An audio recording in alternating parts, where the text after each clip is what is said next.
This is a professional production. We're literally in your lounge, gal. Bestie Boos. Kia ora, welcome back to Bestie Boos. Middle of winter now, aren't we, gal? Oh, it is chilly. Very chilly. I thought I'd just tell you guys, my name is Sam. And this is Sarah, because the other day she had a go at me. She was like, I don't know, with the podcast, we never introduce ourselves. What if people don't know? I was like, oh, they really care. And then I thought, nah, they don't.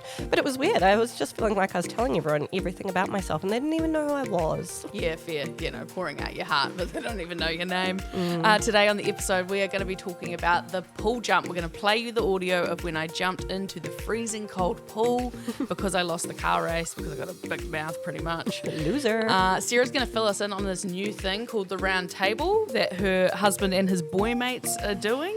I want to talk about the synchronicities between me and Samuel and me and Luna, some of the Quinky Dinks things that have lined up and sort of blow my mind. And we've got our wildest stories of the week back again, and I have a doozy of a story for that, gal. Cool. Starting off with our highlights, lowlights. You are first, gal. You don't sound very well. And that would be my low light. I have, the winter bugs have got the best of me this week. It has been a tough go, but you know, we keep calm and carry on, don't we? What other choice do we have? Yeah. But Have you taken time off work? I took a day. Good. Spent it in bed mostly, trying to get better. But yeah, I don't know. Not much to say about that. Just hope Miller doesn't catch it too badly. Oh, there's nothing worse than when you're sick and your kid's sick. It's like just, slam your head into a wall sort of stuff. Totally. But highlight for me is I got to go to Dunedin this week. Shout out to Dunedin. Oh, they were happy to have you, I'm sure. Yeah, just a quick day trip down south. But yeah, no, it was good. I actually spent some time down south when I was growing up. So You were born in Dunedin, weren't you? Or No. grow up in Dunedin? yeah, I moved down there when I was like 7 or 8 and then didn't move back till I was like 14, 15. Oh, wow. So there's a decent amount of time there, gal. Yeah, so good to get back down south. Okay. My highlight of the week was the TV show I watched on Netflix. I can't stop telling people about it. I know. She's sick of hearing about it because I've told like 3 different people in front of her. I know. Department Q. It's in the top 10. It's a British crime series. The main character in it, he's just so lovable. He's dry. He's an asshole. He's funny. He's a bit sexy. Like you just can't help but love him. And it's a gripping show that has got drama and it will make you laugh. It's got everything. It's my favourite show of the year. Same for my sister. So if you haven't watched it, please do. It'll be a massive highlight for you. My low light. I think, like just tough when you see your friends at their lowest. Oh. Yeah. And so I felt that with you this week actually, Gal, because we were talking on video chat and Miller was showing me his new desk, your son, and we were having this big conversation. And then somehow you mentioned stuff about plane rides. Oh, yeah? And you were talking about a plane ride, and then Miller goes, your son, oh, I'm going on a plane soon. And I'm like, huh? And you were like, are you?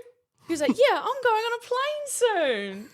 And you were like, no, you're not. What? When are you going on a plane? He's like, yeah, I'm going on a plane soon because I ate all my chicken nuggets. Hey, Mum. Oh, my God. So it's just a real low light to see how low you've gotten with these promises, that you are now making promises that if you eat all your dinner, you're going to go on a plane ride.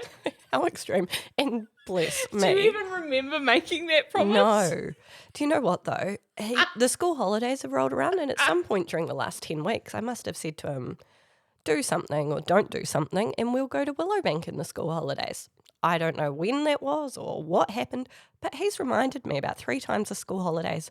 We're going to go to Willowbank, hey? We're going to go to Willowbank. So you're going to a local farmyard very soon, aren't you, gal? No, because I haven't taken any time off during the school holidays. Oh, so now I've got to take the guy to Willowbank. I know. I'm just like, when are we going to Willowbank? Huck me a 40 and I'll take both the kids. I did say Luna might like to go. What a stitch up. I know. Thanks, gal. No worries. Oh, good times, eh? The pool jump.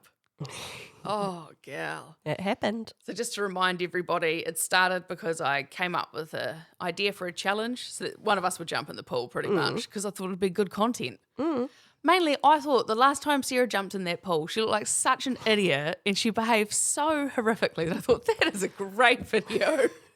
But unfortunately, I lost the car race, gal. Yeah. So, a couple nights ago, we set up outside. It was dusk. It was. It was getting very dark, so we had to move Quite quickly. misty, moody. It was. It had been drizzly. Mm. What was the temperature of the pool? I think it was about 7 degrees we figured out. How were you feeling, fully clothed, watching me standing there in a silk dressing gown, freezing my little booty off? I just thought, thank Christ it's not me, considering that I've got a cold. I thought, this could be the death of me. Yeah, literally, it could have been the end of Sarah. Yeah. Well, it happened, and I'd just like to apologise in advance for my potty language as I jump into the pool, because what happens is, in real time, as you're jumping and you're still not hit the water, I knew what was coming and I was very scared. Yeah. Just was dreading it, okay? All filters go out the window at that point, eh? Yeah. So this is me jumping in the pool. 5, 4, 3, 2, 1. Oh, fuck my life! Oh my goodness. Oh my goodness. How are you, gal? Oh my goodness.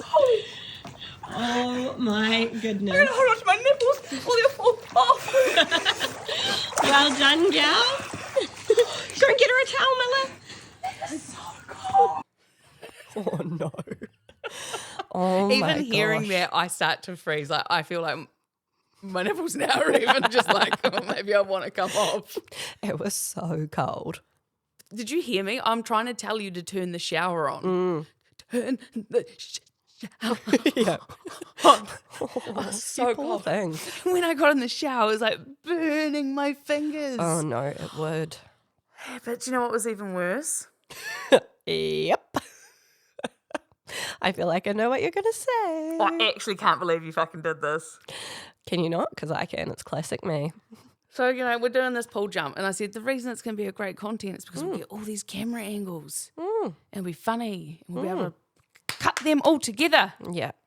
I jump in that 7-degree pool, boobs are about to fall off. I've lost, half my hair in shock. And Sarah goes over to the main camera that's got the money shot. The money shot. We'd set up the ring light. It was over in the corner. Get the good lighting. What did I do? What happened? More like, what didn't I do? I freaking forgot to press record. She goes, oh, gal. I didn't press record. And I just looked at her and I said, I'm sick of you. Yeah. And I just went straight to the shower and I didn't come back for 10 minutes. The issue is we just keep having camera issues these days. We are so haunted. I keep saying to Sarah, I need a producer. I can't remember to get the memory stick clean, to get the microphones on, to make sure the computer's got room on it, to make sure the cameras are on and in the right mode, and the right setting, and in the right place. Guys, you wouldn't believe the amount of times recently we've had to re-record a little bit. It's so It's just funny. been so hard, man. I Technology know. and me have not been getting along. I'm also sorry if while I'm having a whinge. I feel like everywhere I go at the moment, I'm behind the world's slowest driver. Are you? Oh, I just don't. What are they doing? They're going 40Ks and 50K zones. And it's like, I don't love it when people sit on 50, okay? Yeah. I'm not a fan of that. I want to be over there. I want to be 55, okay? I know that's not what the law is, but that's what I do. But I can handle when people sit on 50. I go, that's... You got some respect for that. I can be like, right, I've got to, maybe I need to tone down. But if you're going 40, get fucked. Yeah. I'm sick of slow pose. You I'm know me. angry, eh? I'm just a bit of a speed demon, like I'm always going fast. Well, yeah, actually, now I do because you smashed me Yeah. by 0.8 seconds in a car race. And just before we hit record on today's podcast, my brother, one of the brothers, sent me a voice note telling me that 0.8 is an amazing milestone and I should be so proud of how fast I went. So, love that for me. It's not like Greg Murphy sent you a voice note saying that, mate. It was your own brother. He's a mechanic. He knows about cars. Oh, he's a mechanic. He knows how to fix cars. Bless. All right, this fight's over. We're moving on. Pop culture gal. Oh, my goodness. Our most unfavourite person at the moment, P. Diddy. What happened? Oh, I think we've all heard it, but how disgraceful. He's been found not guilty on all the most serious charges, and all he's bloody been found guilty for is sex trafficking, so pretty much moving prostitutes across state lines. It's such a shame, gal. It's just so upsetting, isn't it? Because we all saw the footage in the hotel lobby of where he chases Cassie down and beats her. And, but she got paid out a lot of millions for that. So I'm at least grateful that she was taken care of in some way and her story got told. I know if we've learned anything through the evidence given in this trial is that he knows how to make shit happen. Like, look what he did with Kid Cudi's car that you told us about. Yeah, that was wild. So say he gets, 2 years in jail and then he's out. The power he still has from the money he has. Yeah. Shit's going to happen. Like, watch his space over the next 10 years. Oh, hey, y'all. You heard it here first. Sarah's got the scoop. I don't, but man, hearing how that all played out. You've been sucked into another crime situation this week, and I don't know anything about it, so you're going to have to tell me. But all I know is that 4 people died, and it was in Idaho. Yeah. And it had something to do with one person did it. Is it like a uni dorm situation? Yeah, I've been following it for years since it played out. Shout out to the True Crime Society. I bloody love their Instagram and podcast, but they follow all the big sort of crime situations. For a girl that gets scared, I sure follow a lot of true crime. Essentially, these 4 uni students, they were in their flat. I think there was actually 6 of them there that night. But anyway, this guy, Brian, I don't know how to say his last name. I want to say Koberger. He premeditated, came in and actually ended up killing 4 of them. So he went there with the plan to kill all 4 of them? I don't know, definitely to kill one of them. And so he went into Maddie's room and she had a friend sleeping in the bed. So ended up having to be like, shoot, got to murder the friend too, unfortunately. Oh, damn it. I know. God, 2 for 1. Shit. And then when he left, he crossed paths with another flatmate out in the hallway. So he's like, oh, bugger, there goes another one. She ran to her room. Her boyfriend was in the bed. So he's like, oh, there's another one. We're up to number 4 at that point. Oh, my gosh. I know. It's just the most horrific story. And it's dragged on. I think it actually happened back in 2022. Why is it taking so long? I think because it was a small town, finding the right jury that wasn't like swayed by everything that had come out. And also his defence were building such a huge case, and so was the prosecutors. And then in the end, just this week, out of nowhere, he's offered a plea deal. So he's pretty much waived his right to ever retrial, and he also said that it means he will get, I think it's 4 counts of murder and a count of burglary, but he won't get put on... death sentence sort of thing. Yeah, death sentence. He'll live out his days in jail. Okay, right. Horrific. But say I'm him, okay, and I am that horrific person, I would probably rather just have the lethal injection and die than live the rest of my life in jail. I know. Like, why would you want to live in jail for the rest of your life? That seems... You must have to be really scared of death, eh? Yeah. To want to continue living. Like, that you would choose living in jail over they're dying. so, like, stuffed in the head that they think that they'll get out and that they'll get to do it again. Yeah. Like, that drive's so strong. Apparently, he was obsessed with... the girl? No, not just the girl, but like the whole concept of murder, and he'd looked into murder a lot and like left a calling card, like the sheath that covered his because that's what knife. serial killers do, eh? They leave like a clue. Yeah, And so that was his one, a sheath. Yeah. And apparently he had taken one of their ID cards, and the police found that, and they've kind of insinuated that he would probably murder in the future and leave the ID card at that murder and then take an ID card, like... Yeah. And because you see that on all those crime shows that that serial killers are also like collectors. I know, man. He took a selfie like the morning after it happened, and it's gone viral on the internet of him doing a thumbs up. And he is just the most scary looking dude. Oh yeah, so creepy. Oh, that was a bit of a downer. So maybe I'll bring up something happy. Mel B. Oh, yes. Scary Spice. She just got married over the joking. weekend. I'm not joking. I didn't even know she was dating. She's been with this guy for 6 years. Oh, keep It's her down best the friend. She loves him. Brian McPhee, he's a hairstylist. I don't know if he was her hairstylist and that's how they met. But anyway, they've been together for 6 years. And they got married at St. Paul's Cathedral, which is a pretty big deal to get married there. And the reason she got to get married there is because she got the old OBE, Knight Damehood, whatever, from Prince William. Yeah. So that basically means she gets bumped up the list and she gets to go to the nice places. So not everybody gets these spots. You get booking access when you get that sort of thing happen. So I was reading about Mel B. 3 kids to 3 different dads. One of the dads is Eddie Murphy. And I always forget that those two had a relationship together. Yeah. And they have a child together. And then recently in the past month, their child together has come out saying, I'm actually transgender. And they're both as supportive of it. Yeah, but for the longest time, Eddie Murphy just disowned that child completely. Really? I'm pretty sure that's how... You're going to fact check me, and I bet this is wrong. Inaccurate information, Yeah, probably. we shouldn't actually, we're not allowed to listen to anything Sarah says unless she's Googled it first. So we're going to move on from that little statement she's made. Sorry, guys. Someone look into that and let me know. And really exciting over the weekend if you're a fan of 90s grunge band from Manchester, Oasis. Yes. Liam and Noel Gallagher, for the first time in 16 years, they performed together. Oh, bless. Could you imagine having like an epic band with your sibling? You were just rolling in it, like you were doing massive. And then one day backstage, like you've been fighting for a while, but then it just blows up. Yeah. Big fisticuffs, big fuck yous. And that's it. It's all over. And then for years, just slag each other I for know, the so media. publicly. Oh my God, they're absolute psychos, eh? Oh. I actually saw this picture come up on Instagram over the weekend, and it was of them walking on stage together, and it was like Oasis and Noel and Liam Gallagher all like in a collabed Instagram post. I was like, what the hell is this? Has hell frozen over? I know. Do you remember that time the Veronicas broke up because they had a sister fight? Did they? I don't remember that. They made it through the other side. Oh, bless. Imagine though, you must have to be pretty wealthy to be like, nah, actually I'm going to let this fight stick for a while. I'm not going to go on tour. Wow, I'm glad to see it though. I love it when they announced that they were like getting back together. It's happening. It's been 16 years. This will not be televised. It's like, who the fuck watches TV, Oasis? Literally no one. Put it on YouTube, bro. Actual. Bless them.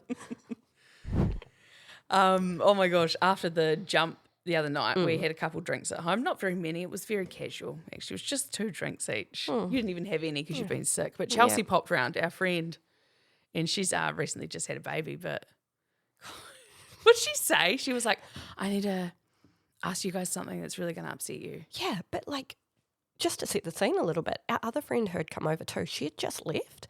And I was like, and then all of a sudden Chelsea goes, yeah, I've got a question to ask you that's really going to upset you guys. And I was like, immediately my mind races.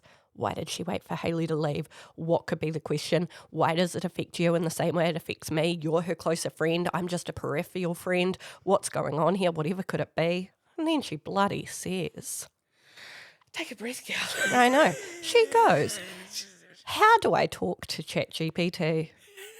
And I was like, I automatically assumed she meant, how do I voice note ChatGPT? And I was like, oh my God, Hon. Press the microphone button. I know, start talking into it. But But then you immediately very I knew quickly what she meant. I was like, oh, Chelsea, it's an app. Here is the app. This is what it looks like on the App Store. Let's get it for you. Immediately I understood where she was. But, you know, Lana was the same. We've talked about it before. It is an app or a website. Just Google it, guys. I feel like Kelly with the big black ring, she was even the same, possibly. It sounds really bad if you hadn't listened to last week's episode. Kelly with the big black ring was the same. Yeah, she was. think Her and her so. black ring. Yeah. Oh my gosh, it got me thinking though, like about these people who are our age and still the technology. Yeah. There's like boomers among us. I know. You know, they've grown up with it, but they miss the boat. There's quite a few of them out there. You said to me the other day someone at your work was having a technology issue. Yeah, Apple Pay. She Yes. couldn't figure out like the whole, it needs to scan your face, you do the double tap, and then you do the pay wave situation. She's bloody been getting frustrated at the shopkeepers, thinking she double taps it, puts it on the EFTPOS machine. They take it away, assuming she's already given her Face ID permission. No, she's bloody out here. Face up, face down, phone up, phone I've down. got to admit, actually, the first time I was using the Apple Pay thing, I was a bit cab with it too because, like, obviously sometimes I'd done it and it'd seen my face and I didn't know it, but then sometimes I've done it and it hasn't, and so I've gone to put it there and it's like, bring back your face. I'm like, what the fuck? Oh. So then I'm going like this and I'm going, Oh my I'm like, God. I'm so sorry. Do you know what I hate about PayWave? What? Is some are at the back of the machine, some's on the screen, some's I there. know. And so I just look like a fucking dick sometimes because I'm trying to pay and I'm like holding it at the back and they're like, oh, it's up there. So now I just try and wave it round a bit, just sort of keep it moving. I love PayWave, but they really they got me hooked during COVID when everyone was like, you have to PayWave. Yeah. And so you're like, yeah, I'll pay the extra 2 cents, 12 cents, whatever it is. And now it's just like so easy to PayWave. I always like forget my wallet, just pay with my phone. And then now it's like everyone's charging me everything. And before you know it, I've spent $20 that week on paywave charges. Oh yeah, that sucks. Every time I see that, I think no, I'm not going to. I'm gonna I'm gonna insert it. Oh, look at me! I'm such a hard worker pushing all these buttons. First oh my world god! problem. Someone lay me down. I'm fatigued. Oh my God.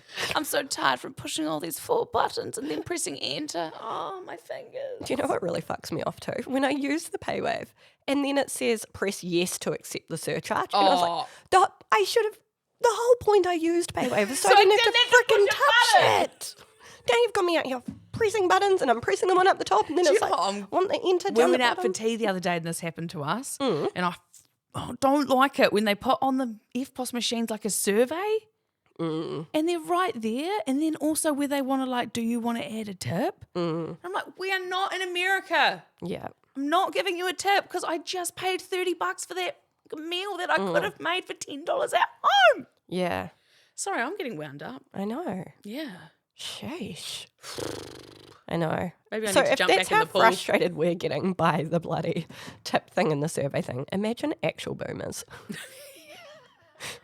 Imagine Gary McCormick, who I used to work with at More FM. Oh, bless him. Oh my God, like just him and technology, that was bad. And Yeah. the whole idea of like cash leaving society, not good. But I actually have to agree with him there. What would the crime world do? You know what I mean? Like if you want to go get a tinny, what are you going to pay Are they wave? whipping out an FPOS Pay machine? wave at the bloody Pay and go. the gang house. Just like, hi guys, I'll just come to get a tinny. And they're like, oh yeah, but that's a pay wave surcharge there. And then they're like, how do you rate this service? Would you recommend our weed to friends? You're like, I don't know. I was like, guys, the technology's got to stop. Bring back the cash system. Oh my gosh, I do love when I've got a bit of cash. I feel like such a baller. Hey, it is pretty cool. I know. Especially when you can buy a few meat raffles at the club rooms, you know? Few meat raffies. Yeah, actual. Have you ever won a meat raffle? I don't recall. I don't think so. Have you? No, not for a long time. They used to do them at the local pub on Friday nights, and I wonder if since the rejudge, if they're still doing it. Because if they are, maybe we should become some meat raffle gals. I don't know. They're not giving meat raffle vibes anymore. They've got the bouncer. Yeah, they do. I don't know though. The price of meat. Maybe that's what he's there for. Just in case we want to steal the raffles. Actually. Oh, well, good luck to all the boomers. What did you call them before? You were saying to me, what did you say? Your workmates Peri-Boomers? a Peri-Boomer. I was thinking about how they're our age, but like they're giving boomer vibes already. And the term I hear thrown around a lot at the moment is perimenopause. Oh, I know. And HRT. Have you heard about that? Yeah, the patches. Yeah, and like so now when people go through menopause, they get these patches on them to help my with God. all the stuff. They sound but like an my absolute- mum's generation, who's like been through it. She obviously missed the boat on having that help. So maybe by the time we get there, be a full snorkel situation. You can just I Maybe, don't but know. the patches sound like an absolute godsend. They do for people. Yeah, so anyway, I was thinking about this perimenopause concept, and then I was like, are our friends just Peri-Boomers? Like, what is happening here? Bless their hearts. Bless their little hearts. So Chelsea did come and visit us after the pool jump, and she was talking about how she's just given birth about 5 weeks ago to her first child, a little baby Billy. Yeah, shout out to baby Billy. Oh, he's so sweet. He's so cute. He's all arms and legs and a lot of hair. His dad's very tall, and Chelsea's very short, so I think she is going to have a tall boy on her hands. But she was talking about, she gave us her whole birth story because we hadn't heard it yet. And we're like, sit down, hun, have a drink. Yeah, bless What her. happened? In classic, boy, did she have a doozy. Yeah, she certainly did. Classic Chelsea fashion. But she was talking about the date her son was born, and then she talked about the date her mum had died, about, I want to say 5 years previously. Yeah, it would be.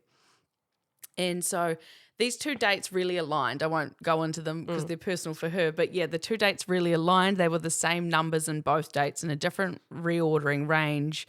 And Chelsea just had felt like they were quite significant, those two dates next to each other. I was like, oh, that's really special, gal. That's so nice. And we were talking about that. And it got me thinking about synchronicities between me, Samuel, my husband who passed away, and Luna, our daughter. So I've written them down. And I mentioned to you ages ago that I had a few. And I Yeah. just wanted to lay them out to you in this way. Oh, So let's hear it.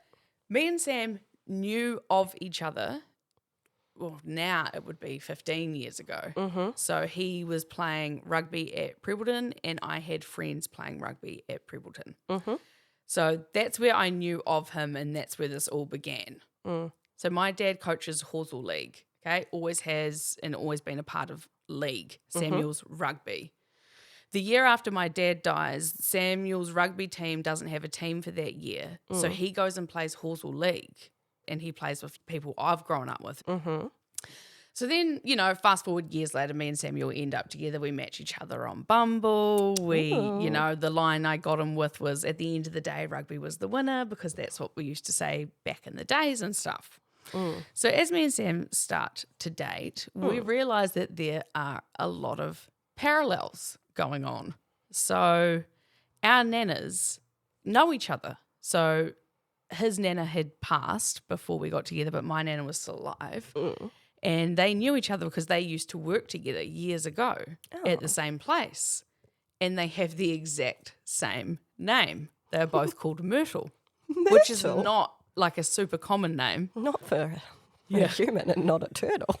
Stop it. Don't you bag out fucking nanas. Shout out to Myrtle. My nana actually hated that name so much that she changed What it sort of nickname does to Myrtle Joyce. get? Oh, yeah. She used her middle name instead of her and she swapped them around. Imagine your nickname being Mertz. Andrew Murden?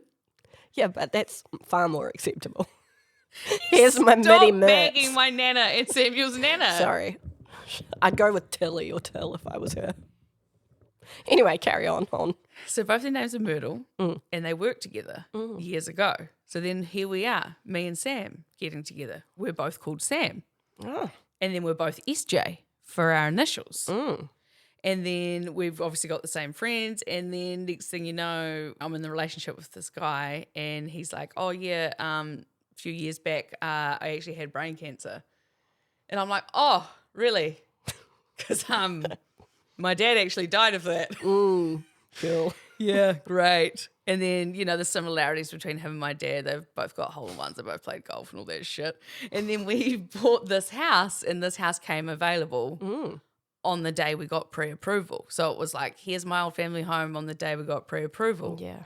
And then Samuel had a seizure at 10 weeks pregnant with Luna and then found out terminal on her first birthday. And then he died at 11:48 p.m. And that's the time she was born. That's crazy. Yeah. That one gets me the most, the timing, because it's Entering, different exiting dates, kind of different thing. years. But it's like the same time. Yeah. The two most important things in my life ever have happened at the same time. The date my child was born, the day my husband died, at the same time. That's wild. Do you think that's weird? Yeah, it's like sliding doors moments, eh? Yes. But what do you think about that? Are you impressed with my synchronicities or not? No, I am. I think it's really interesting. I don't know if I'm impressed. Oh, but like our nanas, same name, same workplace. Me and Samuel, same name. We end up together. Yeah. There's all these I think it's parallels of our interesting. lives. I think it's interesting It's like we that keep missing each other as well. Like we knew each other for so long, but never talked. I'm more like for Myrtle and Myrtle. Imagine them just gas bagging. I'm guessing they were like having a diary out the back of Durry. probably I don't know if my nana smoked. probably like in the typewriter room or whatever they did. And for them to be sitting there as workmates and then find out that their grandchildren ended up getting together and having a child of their own. Wild. Imagine if they knew that back then. That would have been Imagine if crazy. Sam's nana was like, I can't stand that other Myrtle. She was a dick. I know, and one of them's got to be like the more superior Myrtle, you know?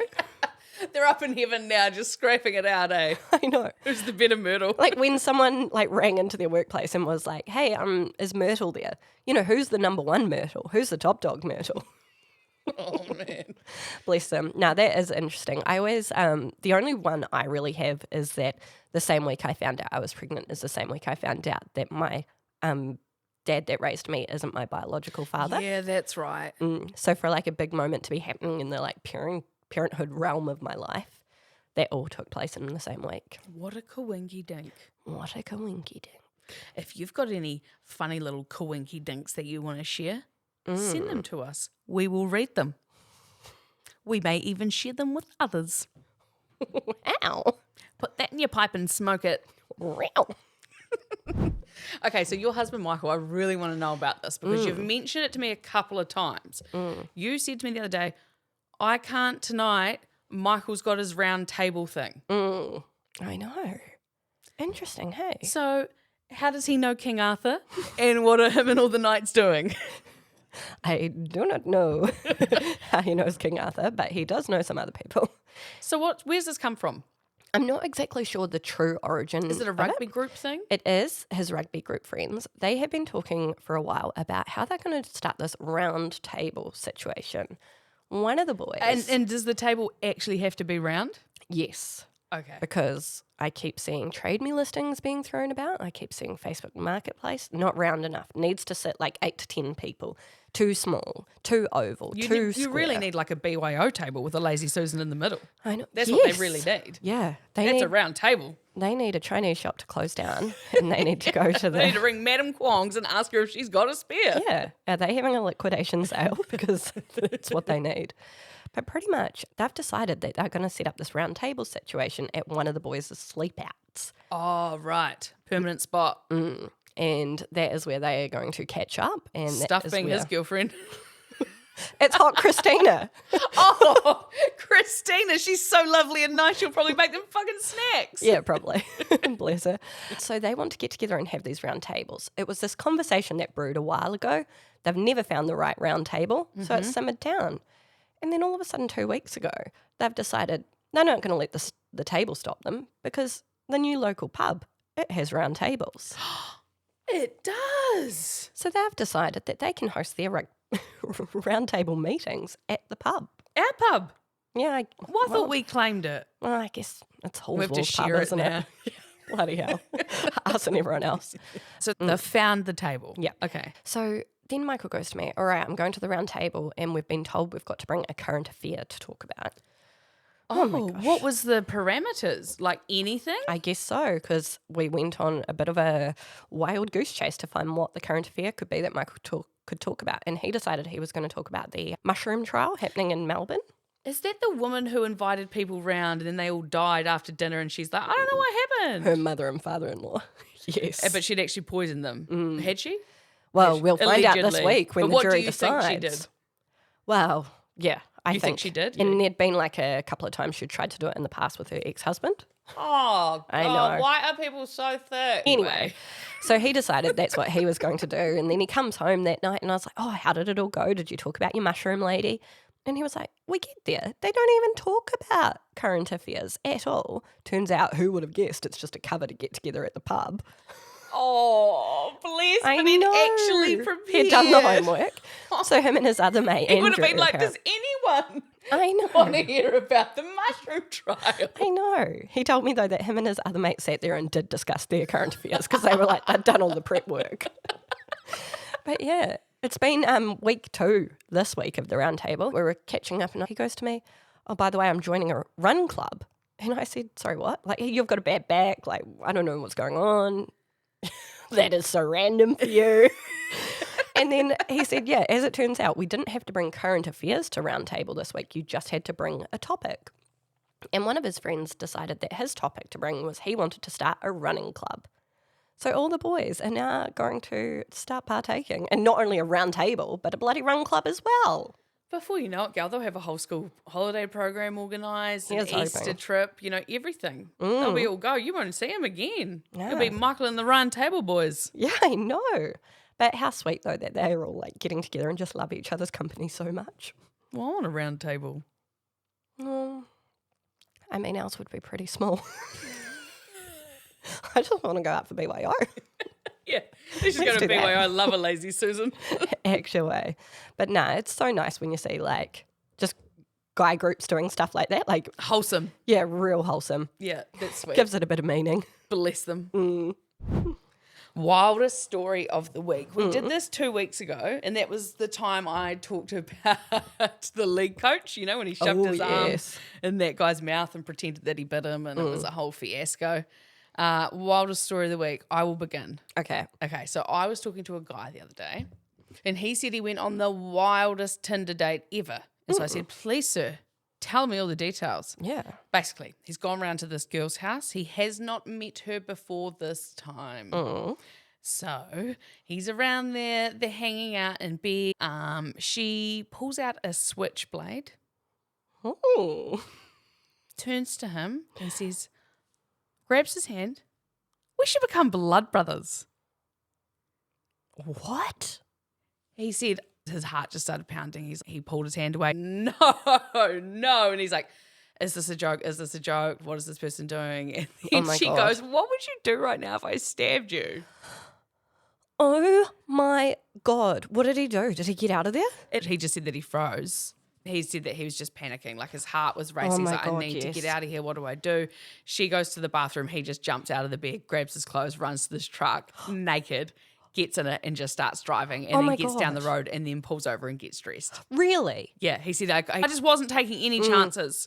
He's like, I just met this person. She's pulled out a switchblade. She's making these weird jokes. He's like, I just had to go. Oh my God. I was like, this is not true. He's so like, this scary. is a true story. Oh my God. I said, what are you doing? He's like, nah, never again. I'll pull your head in. No more Tinder. That's crazy. Imagine if the front door was locked or something. Oh my God, I am stressed out for him and it's over. That's a crime podcast, eh? Yeah, waiting to happen. Have you got a wild story? Yeah, similar, crime-ish. My friend texted me the other day and said her mum, she works in the medical field. Okay, I was going to say, don't say. The medical area. And her workmate said to her, hey, I'm a bit nervous. I just need to let you know something. A wee while ago, I stole a doctor's prescription pad and I have been writing myself codeine prescriptions and I'm actually addicted to codeine and it's been fine. I've been hiding it well until just now. The pharmacist has called me up and says he's a bit worried about all the codeine I've been ordering and he wants to call the doctor whose prescription pad it is. I think I might get fired. Sorry? Whoa, that's even wilder than the switchblade because that's like thought out. I didn't know that actually happened. Mate, stuff like that happens. So much things happen that you just wouldn't believe. There'll be so many like little addictions going on around you that you just don't know about. Do you remember that as a kid? I remember as a kid not knowing that people were doing all of the things that we were told about. Like, you know, they'd come around the school and be like, these are the drugs. And you'd be like, whoa, that's so crazy. Like, I don't know people that would take speed or ecstasy or smoke marijuana. That is fucking wild. Yeah. And then you're older and you're down at the club rooms and you go outside after 8 p.m, you know, normally when you weren't there anymore, and you go around the back and everyone's smoking a big old joint and they're, I don't know, doing some NOS cans or whatever they do. Yeah. You know what I mean? Like the illusion shatters. Oh my gosh. People are doing some wild stuff. I'm so boring. Me too. What could we do that's wild and crazy? I don't know. I'm really feeling like I'm in such a winter slump. I am too. I'm depressed. There hasn't been any sunshine. I don't have a job. Oh, do you still not have a job? Nah. Still don't have a job. That is so unfortunate for you, gal. I know. Same shit. Also supposed to be working right now. I know. We're absolutely loving doing the podcast. I love this podcast. It's my favourite thing of the week. It actually is, but it's really sad. It is. If you've listened this far, thanks for sticking with. Because what are we, episode 18 now? 19? Wow. I don't know, mate. What are we going to do for 20, a celebration? Give away 10 grand. To us? Who's supplying the 10K? I don't know. We'll work on it now. Oh, my goodness, gal. Okay. Oh, I suppose you've got something to finish us with, do you? Oh, my goodness, I do. I actually found a poem this week that really Did you stuck write with it? me. No. Josie Bulker, you know, that amazing poet. She's on Instagram. Okay. I've sent you the poem, so you've heard it before. I've sent it to lots of my friends this week, but Oh, God. I just thought we could share it with the Do people. we like this? I love it. Okay. Act positive. Why are you like that? Okay. To have a friend, you've got to be a friend. If you want to be shown up for, you have to show up. And if you want someone to be there for you, you have to be there for them. Friendship is magnetic. You both have to be a force to be reckoned with. And if it's only one-sided, it will not stick because there's no reason for it to. To have best friends, you have to be the best friend, because at the end of the day, the everlasting, most meaningful friendships are the one where it's easy to be a good friend because they are such a good friend. In return, it's an endless cycle. If you have friends who heal you, it's because you are healing them simultaneously. And it all comes back around when you're a good friend. It doesn't have to be 50-50 all the time because you'll take turns making up where the other lacks. If one of you needs the other one more, and sometimes vice versa, it's filling voids, mending brokenness, lending energy like it's a lip gloss or a shirt to go out in, but it will be recycled and returned to you as soon as you need it back. You won't even have to ask. It'll just be there because you're a good friend, and that's why you have good friends. You're showing up. Oh, hang on. Oh, fuck. You won't even have to ask. It'll just be there because you're a good friend. And that's why you have good friends. You're showing up for because you show up for because... Why are you sending this to people? What are you saying to them? Like, fuck, be better? Like, because you're saying sometimes people aren't that great, but the other one is, why'd you send it to them to be like, I'm doing really well and you aren't? Or you're doing really well and I'm not? I don't know, gal. I think I said it because I'm just grateful that they're such good friends. What's wrong with me? Guys, this happens every week. We get to the end and she's just so mean to me every week. Oh, no. I'm absolutely sick of this shit.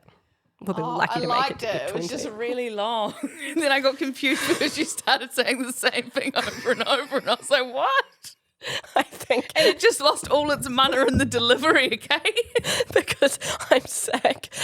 And also because I tried to like freaking get a video transcriber because I couldn't find the written copy of the fucking poem. So I think the transcription's gone up the wop. But I tried to read a really nice friendship about saying, if you're worried about not being a good friend, just be a good friend because it all comes back around. And if you're a shit friend, you're going to get shit friends. Yeah. Shit friends. No, but just be a good friend. I don't know. It was really next nice. Time she could have just come on. My finisher today is be a good friend. Goodbye. Have fun today. No. Oh, I actually really find the finishes very hard. And for someone whose idea this was about 12 episodes ago, does anyone even care about the finishes? Can we start scrapping them? I'm sick of finding a finisher. It's actually the most stressful Well, I just don't know why yours always has to be a fucking poem. Is it? Honestly, I'd say out of the finishes you've done, most have been a poem. I don't even. It's because And half of them don't rhyme. I know. I only like poems that rhyme. Or are deep. Make me think. That was meant to be deep. Oh, if it was yeah, but you're not delivered very well. good at delivering it. I know. We're going to scrap the finishes, I reckon. How else can we end these things? With a scrap. It sounds like it. Okay, see you soon. Bye. See you in the car park. Bye.